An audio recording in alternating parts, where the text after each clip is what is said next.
देखिए, हमारे शहर के शमशान भूमि जिसका नाम है बाबा गोपाल घाट, उसमें सामाजिक संगठनों द्वारा एक व्यवस्था की गई है, लॉकर की व्यवस्था।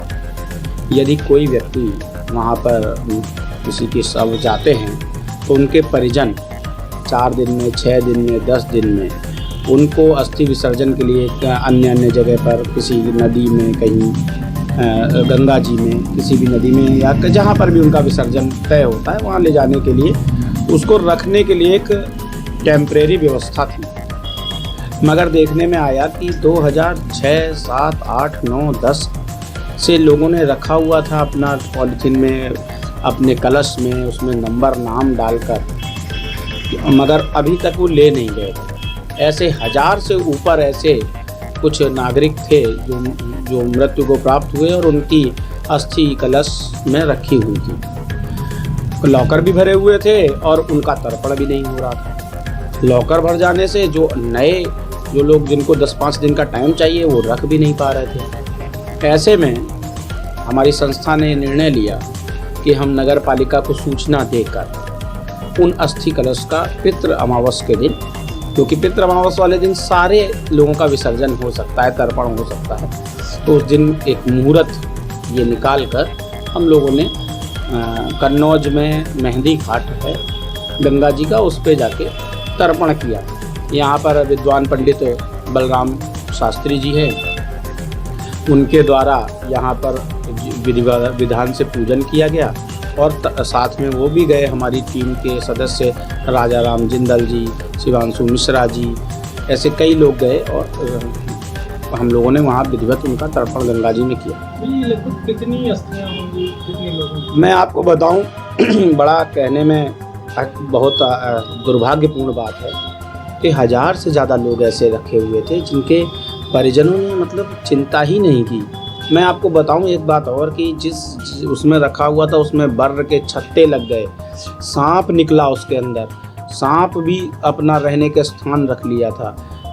इतनी बुरी स्थिति में, तो ये स्थिति 2007 तक की निकली अस्थियां उसमें, और बड़ा खराब मन में फील आया कि बताइए, हमारे कुछ भी कहिए, भारत में रहने वाला प्रत्येक नागरिक हमारा भाई बहन है और हमारे ही लोगों की वहाँ पर ऐसे रखी थी, तो वो देखा नहीं गया और हम लोगों ने किया।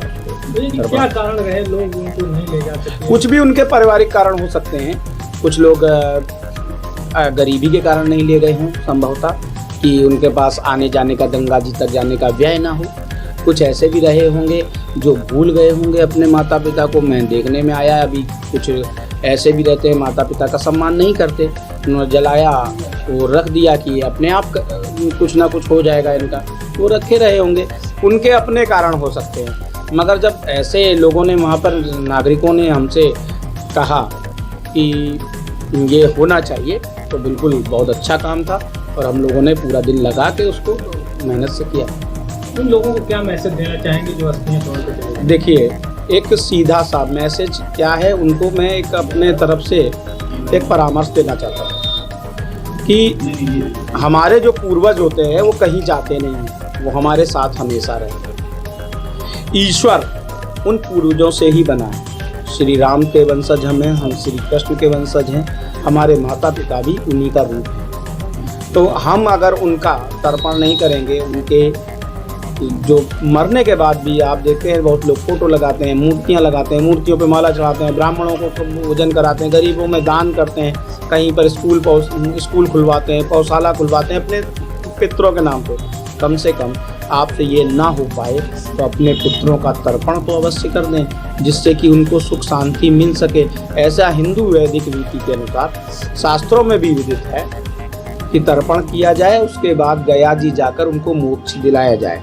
अगर आप गया जी नहीं भी जा पाते हैं तो श्राद्ध करने का एक हमारे यहाँ एक तरीका है, विधि विधान है, आप तर्पण करके उनका श्राद्ध कर सकते हैं। और ईश्वर और पूर्वज भाव के भूखे हैं। आप सरायन नदी गोमती नदी, माता गोमती मिलती है, गोमती गंगा जी मिलती।